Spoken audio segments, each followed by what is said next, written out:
OpenSSH est un formidable outil. Son principal usage est de se connecter de manière sécurisée à un serveur distant en ligne de commande. Ici, j'appelle la commande SSH pour me connecter avec l'utilisateur Bob sur la machine serveur, qui me demande un mot de passe. Nous allons voir dans ce screencast de nombreuses options de SSH qui permettent d'améliorer ce flux de travail.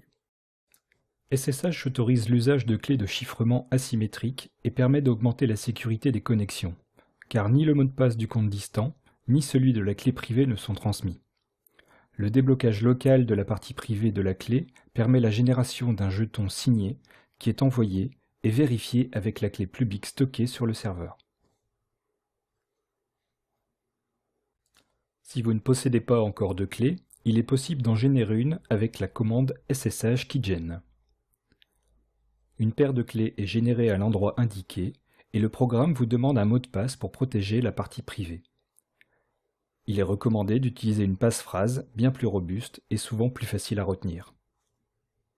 Comme nous l'avons vu, pour permettre la vérification du jeton d'authentification envoyé au serveur, ce dernier aura besoin de votre clé publique. Bien qu'il soit tout à fait possible d'effectuer cette manipulation à la main, il est recommandé d'utiliser la commande SSH copy-id. Dès lors, l'accès à ce serveur est autorisé avec la clé SSH envoyée. Cependant, il ne demande plus le mot de passe du compte distant, mais la passphrase de la clé privée. Le contenu du dossier .ssh du compte utilisateur distant montre bien un fichier AuthorizeKey. Et son contenu indique bien la clé SSH que nous avons autorisée. La demande de saisie de la passphrase est déclenchée par l'agent SSH. Celui-ci stocke en mémoire vive les clés privées débloquées, ce qui permet d'éviter de retaper systématiquement la passphrase. La plupart des Unix modernes fournissent cet agent sous la forme d'un trousseau de clés au niveau du système, Keychain pour OS X ou Seahorse pour Ubuntu par exemple. Ils ajoutent les clés à l'agent lorsqu'elles sont débloquées.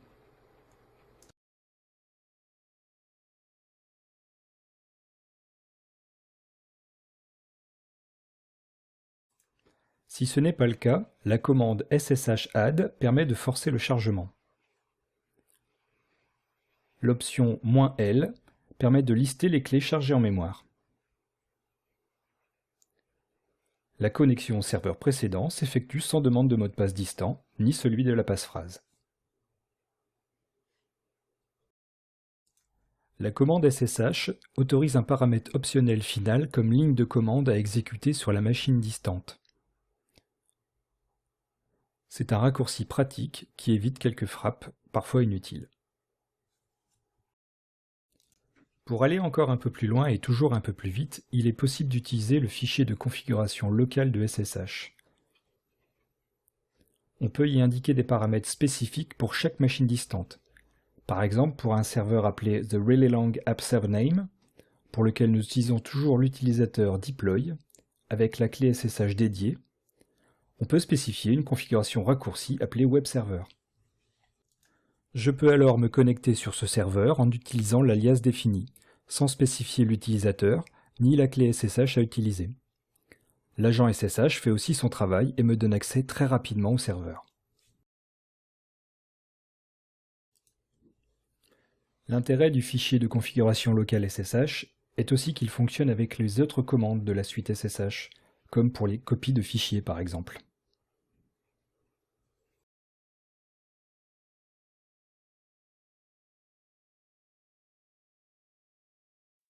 Si désormais je souhaite mettre à jour ce fichier distant, je peux le modifier en local et le renvoyer à l'aide de la commande scp. Cependant, il est possible de l'éditer à distance avec Vim, avec le protocole scp://. L'édition se fait en local, mais Vim prend en charge la synchronisation. Vérifiez que votre éditeur favori prend en charge ce protocole.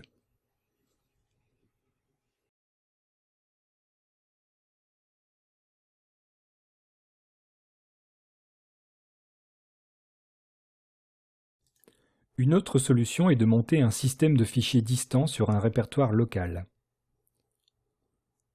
À l'aide de la commande sshfs, je relie le répertoire Remote App au dossier My App de la machine serveur. Comme pour les autres commandes SSH, SSHFS utilise le fichier de configuration locale. Je peux lister ou modifier les fichiers de mon serveur pour par exemple redémarrer une application gérée par Passenger.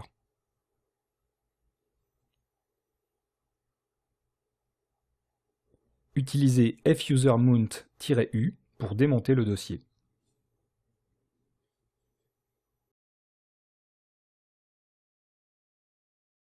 Nous avons vu comment accéder à des fichiers, mais qu'en est-il des logiciels? SSH permet d'établir un tunnel sécurisé sur un port applicatif à travers une connexion classique.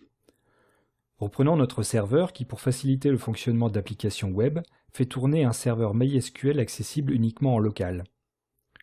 Nous souhaitons pourtant manipuler les tables d'une base à l'aide d'un éditeur graphique ou, sur notre machine locale, en mode texte.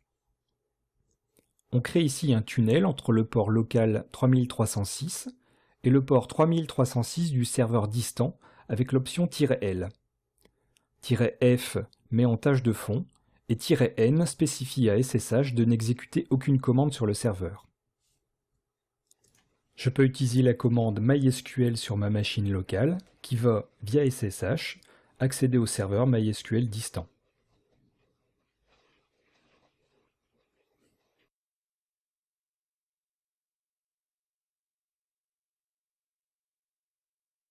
Pour fermer le tunnel, utilisez un simple kill all SSH. Dans la plupart des architectures de serveurs modernes, les applications sont souvent isolées derrière un pare-feu pour des raisons de sécurité, et accessibles uniquement au travers d'un reverse proxy. Nous allons utiliser une option du fichier de configuration locale pour utiliser notre serveur frontal en tant que relais.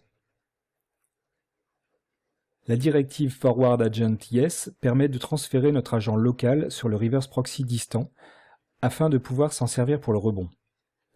La directive proxy command va exécuter la commande spécifiée, ici SSH avec le paramètre W, qui transfère les entrées-sorties du client vers le host et le port, définis par l'entrée hostname.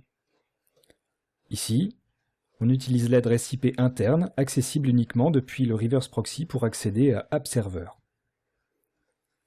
Avec cette configuration, je peux simplement aller sur le serveur d'application en tapant SSH AppServer. Et SSH me fait rebondir via le reverse proxy de manière complètement transparente.